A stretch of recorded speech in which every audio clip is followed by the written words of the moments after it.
Assalamualaikum warahmatullahi wabarakatuh. Halo semuanya, perkenalkan nama saya Marsanda Majid dengan NIM 151423105 dari kelas 1E jurusan PGSD. Di sini saya akan menjelaskan tentang disiplin kelas. Video ini dibuat untuk memenuhi tugas mata kuliah manajemen kelas dari dosen pengampu Bapak Dr. Rustam Husain, MPD. Berikut pembahasannya. A. Pengertian dan bentuk disiplin kelas. 1. Pengertian disiplin kelas.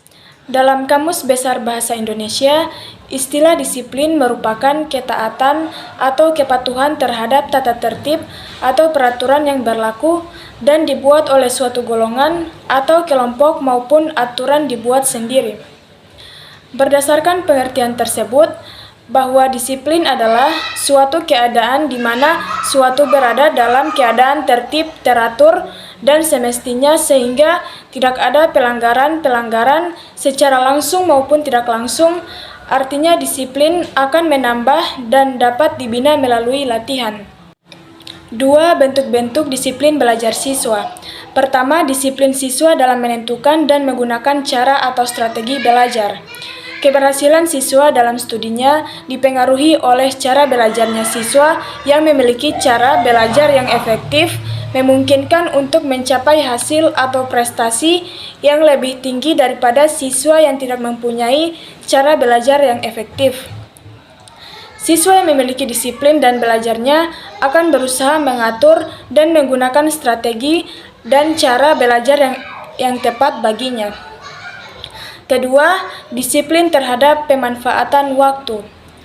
Cara mengatur waktu belajar. Salah satu masalah yang sering dihadapi oleh pelajar atau siswa adalah banyak belajar atau siswa yang mengeluh kekurangan waktu untuk belajarnya. Tetapi sebenarnya kurang memiliki keteraturan dan disiplin untuk mempergunakan waktu secara efisien. Banyak waktu yang terbuang-buang disebabkan karena mengobrol omongan-omongan yang tidak habis-habisnya. Tidak dapat dipungkiri bahwa orang-orang yang berhasil mencapai kesuksesan dalam hidupnya adalah orang-orang yang hidup teratur dan berdisiplin memanfaatkan waktunya. Kemudian, pengelompokan waktu. Banyak siswa yang belajarnya kurang dapat memanfaatkan waktunya dengan sebaik-baiknya karena tidak dapat membagi-bagi waktunya untuk macam-macam keperluan.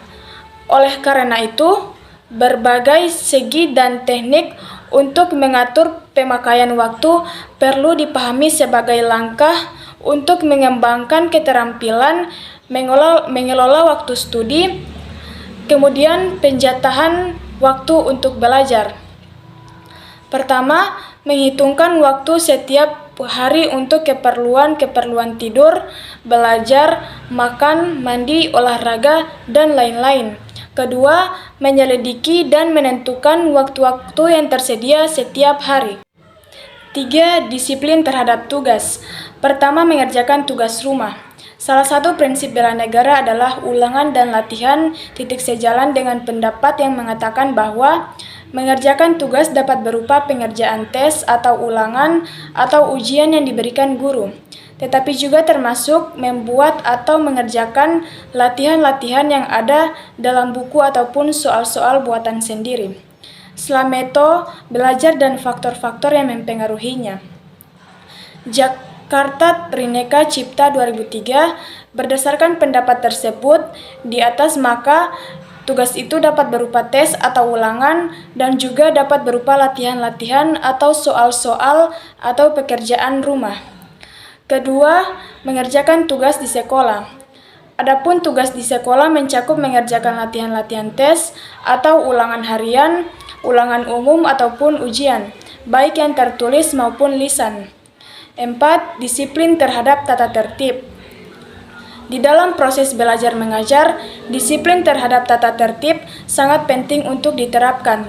Karena dalam suatu sekolah tidak memiliki tata tertib, maka proses belajar mengajar tidak akan berjalan dengan lancar sesuai dengan rencana. Antara peraturan dan tata tertib merupakan suatu kesatuan yang tidak dapat dipisahkan sebagai pembentukan disiplin siswa dalam menaati aturan di dalam kelas maupun di luar kelas. B. Strategi dan faktor yang mempengaruhi penanaman disiplin kelas. 1. Strategi penanaman disiplin kelas. Strategi yang dapat digunakan dalam penanaman disiplin kelas tersebut antara lain: pertama, dengan model contoh yang diberikan oleh guru kepada peserta didik.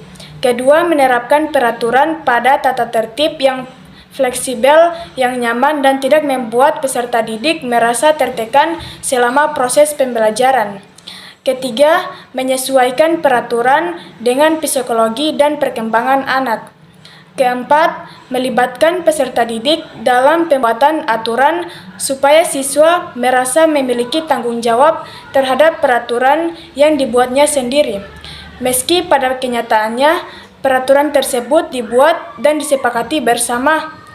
Kelima, menjalin hubungan sosial yang baik dengan peserta didik agar tercipta suasana kekeluargaan yang nyaman.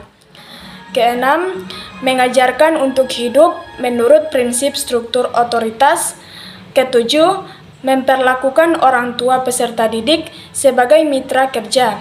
Kedelapan, mengatur dan menciptakan suasana kelas dengan baik.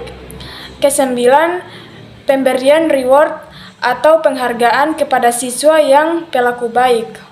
2. Faktor yang mempengaruhi penanaman disiplin kelas meliputi faktor internal dan faktor eksternal.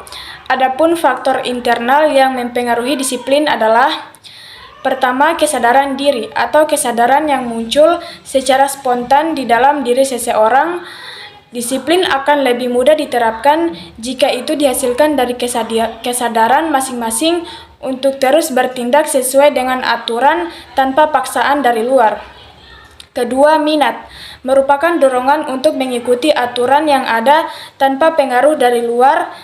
Titik minat berasal dari internal seseorang dan hasilnya timbul dari lingkungan sekitar. Titik lingkungan berdampak besar pada minat yang berkembang baik positif maupun negatif. Ketiga, tanggung jawab. Seseorang yang mandiri akan menyelesaikan tugasnya dengan disiplin yang tinggi karena ia merasa bertanggung jawab. Berikutnya, faktor eksternal yang mempengaruhi kedisiplinan antara lain: pertama, presentasi. Ketatnya presentasi dapat menekankan seseorang untuk tunduk tanpa terkecuali terhadap aturan yang ada, yang berujung pada pelaksanaan disiplin akibat adanya tekanan dari luar. Kedua, hukuman. Dimaksudkan pada hukuman yang adil untuk menegakkan disiplin. Ketiga, motivasi. Motivasi eksternal sering dikenal sebagai dorongan dari luar yang mungkin berbentuk hadiah atau ganjaran. Adapun faktor penghambat kedisiplinan antara lain: orang tua. Kurangnya perhatian orang tua terhadap perilaku tidak disiplin siswa karena kurang terbiasa disiplin. Titik ini mungkin akibat orang tua yang terlalu sibuk bekerja dan lalai menanamkan rasa disiplin pada anak-anak mereka. Pembahasan yang terakhir yaitu C. Upaya menegakkan disiplin kelas. 1. Pihak siswa. Peranan siswa dalam menciptakan suasana disiplin dalam kelas tak pentingnya karena faktor utama adalah siswa sendiri dan siswa merupakan subjek dalam pembelajaran. Untuk itu, ada beberapa hal yang harus diperhatikan siswa dalam mewujudkan disiplin dalam kelas. Antara lain, pertama, siswa hendaknya memiliki rasa tanggung jawab sosial untuk turut serta menciptakan suasana disiplin di dalam kelas. Kedua, siswa hendaknya memiliki kesadaran untuk menaati aturan atau tata tertib sekolah, bukan karena rasa takut atau karena merasa terpaksa.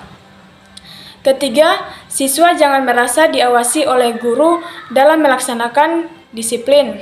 Keempat, siswa hendaknya bertindak sebagai pengawas atau pengontrol dirinya sendiri tanpa harus diawasi oleh orang lain. Kelima, apabila suatu saat melakukan pelanggaran, maka siswa harus berjanji pada dirinya sendiri untuk tidak mengulanginya. 2. Pihak orang tua. Pertama, orang tua hendaknya mengetahui tata tertib sekolah yang harus dilaksanakan putra-putrinya ketika ia berada di sekolah. Kedua, orang tua hendaknya ikut bertanggung jawab terhadap putra-putrinya dengan cara turut serta mengawasinya. Ketiga, orang tua hendaknya menegur putra-putrinya apabila melanggar terhadap tata tertib sekolah. Tiga, membina diri sendiri.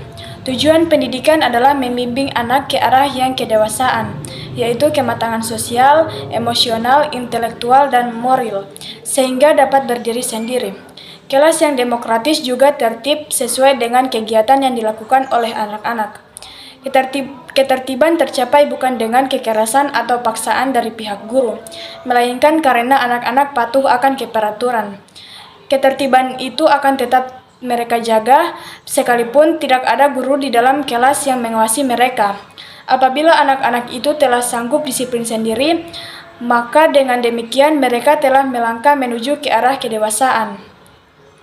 Kesimpulannya yaitu disiplin kelas memiliki arti, yaitu murid tetap dituntut aktif belajar sehingga suasana kelas menjadi hidup dan hangat. Suasana kelas seperti ini akan terkesan gaduh, akan tetapi tetap terarah sehingga tercapai tujuan belajar yang efektif.